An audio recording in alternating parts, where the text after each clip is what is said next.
Welcome to our Trump briefing program. Today, we're diving into the struggles faced by Afghan refugees in the U.S. as crucial financial assistance has been disrupted, leaving many like Rahmani in dire situations, unable to pay rent and provide for their families. Local resettlement agencies are doing their best to help, but with federal funding cuts, the future looks uncertain for thousands of recent arrivals. In other news, the FBI has applauded Mexico for the arrest of a top MS-13 gang leader, Francisco Javier Román Bardales, who was on their 10 most wanted list. This significant international law enforcement collaboration demonstrates a strengthened focus on tackling organized crime, showcasing the importance of cooperation between nations in the fight against violence and drug trafficking. Lastly, a thought-provoking article compares the current political climate in the U.S. under Trump to China's Cultural Revolution, urging Canada to adapt its economic strategy to reduce reliance on an increasingly unstable American market. As we navigate these complex issues, it's clear that strategic decisions are needed to avoid economic mediocrity. Please stay tuned for more detailed coverage. The Toronto Star reports on the struggles of Afghan refugees like Rahmani, who fled Taliban threats only to face financial hardship in the United States.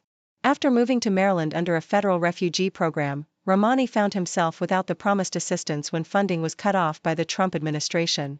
His family, which includes a young daughter and son, is now at risk of eviction, with the local resettlement agency, Lutheran Social Services of the National Capital Area, grappling with severe budget constraints and staff layoffs. As Rahmani searches for work, he reflects on the challenges of providing a better future for his children, questioning whether coming to America was a mistake as he faces the looming threat of homelessness. The Toronto Star also covers the FBI's commendation of Mexico's recent arrest of Francisco Javier Román Bardales, a leader of the notorious Mara Salvatrucha gang, who was apprehended in Veracruz.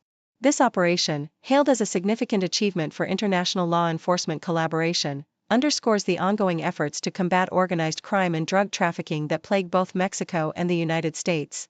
Bardales faces serious charges including violent crime and drug distribution, and his swift extradition emphasizes the importance of cooperation between nations in addressing transnational criminal organizations. This arrest follows a series of significant captures of cartel figures, reflecting Mexico's commitment to enhancing security and support for its American counterpart. The Toronto Star highlights a critical analysis of the political and economic landscape under Donald Trump's leadership, drawing parallels with China's Cultural Revolution. The article suggests that Canada's economic strategy must adapt to the new reality of U.S. politics, advocating for a dual approach that maintains essential trade ties while diversifying away from American dependency. It warns that Canada's long-standing economic model is under threat as the U.S. faces internal turmoil and reduced growth, urging Canadian leaders to make strategic decisions about which industries to prioritize. The analysis calls for a shift away from a reactive economic strategy to one that actively cultivates sectors where Canada can maintain a competitive edge, emphasizing the need for decisive action to ensure long-term economic resilience.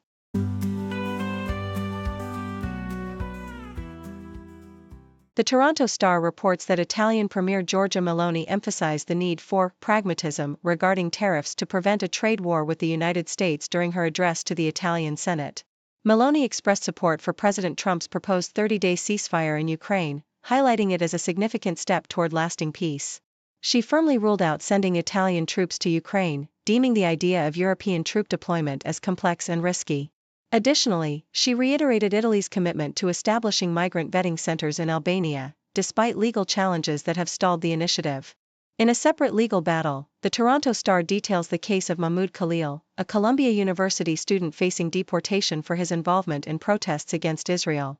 The U.S. government has moved Khalil to a detention facility in Louisiana, citing overcrowding and a bedbug infestation, claims Khalil disputes. His lawyers argue that the transfer was premeditated and aimed at suppressing his First Amendment rights. Khalil's experience in detention has been harrowing, as he described poor living conditions and fears of deportation while advocating for the protection of non-citizens engaging in expressive activities. The Toronto Star also covers the recent escalation of violence in Gaza, where Israeli airstrikes have killed over 400 people, including many women and children. This assault marks a significant breach of the ceasefire established earlier this year, leading to fears of a renewed war. The U.S. has defended Israel's actions, blaming Hamas for the resumption of hostilities, while international leaders, including the UN and various nations, have condemned the attacks and called for an immediate ceasefire. The humanitarian crisis in Gaza has intensified, with aid deliveries cut off and civilian casualties mounting, prompting urgent calls for a resolution to the conflict.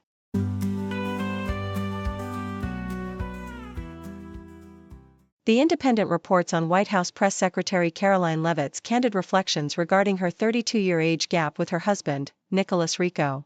At just 27, Leavitt has made history as the youngest press secretary and shared her unconventional love story during an appearance on The Megyn Kelly Show. She recounted how they met at an event in New Hampshire while she was campaigning for Congress in 2022. Despite initial hesitations about their age difference, Leavitt expressed deep appreciation for Rico, who she described as her greatest supporter and best friend. The couple welcomed their son, Nicholas Robert Nico Rico, in July 2024, and Leavitt emphasized the importance of her supportive family and friends as she balances her demanding career with motherhood. Recently, she shared cherished moments from their private wedding on Instagram, where she wore a sparkling white gown, highlighting the joy in her life. Deutsche Welle explores the ramifications of former President Donald Trump's aggressive climate policy rollbacks, led by the new EPA head, Lee Zeldin. On his first day back in office, Trump signed multiple executive orders that dismantled key environmental protections and aimed to boost fossil fuel production, claiming it would lower energy costs and create jobs. However, statistics reveal that the renewable energy sector has been outpacing fossil fuels in job creation, with clean energy technologies accounting for a significant portion of new electricity generation jobs. Experts warn that Trump's actions could lead to economic decline and increased climate-related damages, as the costs of inaction on climate change could severely impact the economy. As legal challenges mount against these rollbacks, analysts predict that Trump's approach may hinder the progress made in green energy and exacerbate climate issues. Deutsche Welle also delves into the escalating tensions between the US and Iran, with President Trump issuing stern warnings to Tehran regarding its support for the Houthi rebels in Yemen and its nuclear ambitions. Trump has stated that any attacks by the Houthis will be considered acts of aggression by Iran, threatening dire consequences. The Houthis have recently intensified their attacks on trade ships, prompting Trump to order strikes against them. As Trump seeks to engage Iran in discussions about its nuclear program, Tehran remains hesitant, desiring negotiations without preconditions.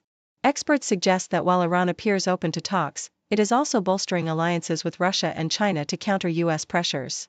The situation remains precarious as the potential for conflict looms, particularly with Iran's nuclear advancements raising international concerns about its intentions.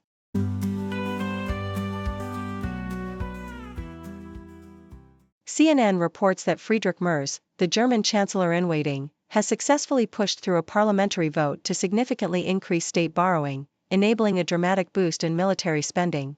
This marks a pivotal shift in German politics, as Merz navigated negotiations with the Greens to secure the necessary two-thirds majority to amend the constitutional debt brake, a rule designed to limit government borrowing.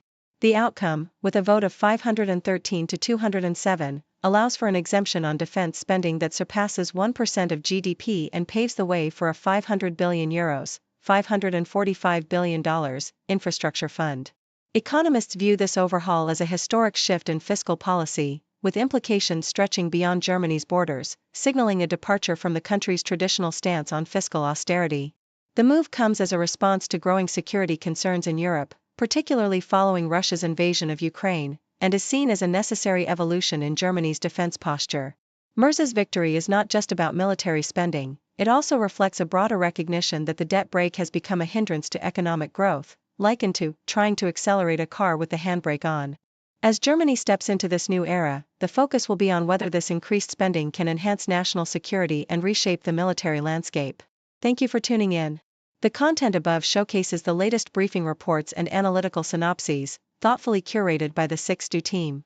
These insights stem from a wide array of reputable media outlets, think tanks, government sources, and specialized experts worldwide. We encourage you to explore these sources for a comprehensive perspective. Keep in mind that while the content may not always align with the official standpoint of 6Do Brief, it's not meant to be taken as absolute directives for decision-making. Comprising seasoned media professionals, learned scholars, and accomplished scientists, the 6Do team embodies a trailblazing, fully independent media entity. To customize 6Do Brief to meet your professional needs, you have the option to subscribe to a diverse array of briefings on our website, 6dobrief.com. Regardless of your location, you can conveniently receive 6Do Brief via email.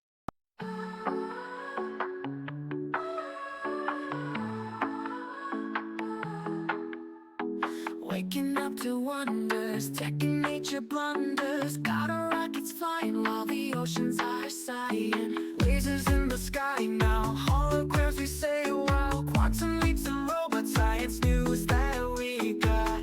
Science is awesome, so much to share from the deep sea to the stars out there. Science is awesome, everywhere, exploring the future if you dare. DNA is dancing, microbes always prancing, cure for every puzzle, genius with no muzzle. From Big Bang explosions to atoms in motion, the universe in oceans in perpetual commotion. Science is awesome, so much to share from the deep sea to the stars out there. Science is awesome, everywhere, exploring the future if you dare.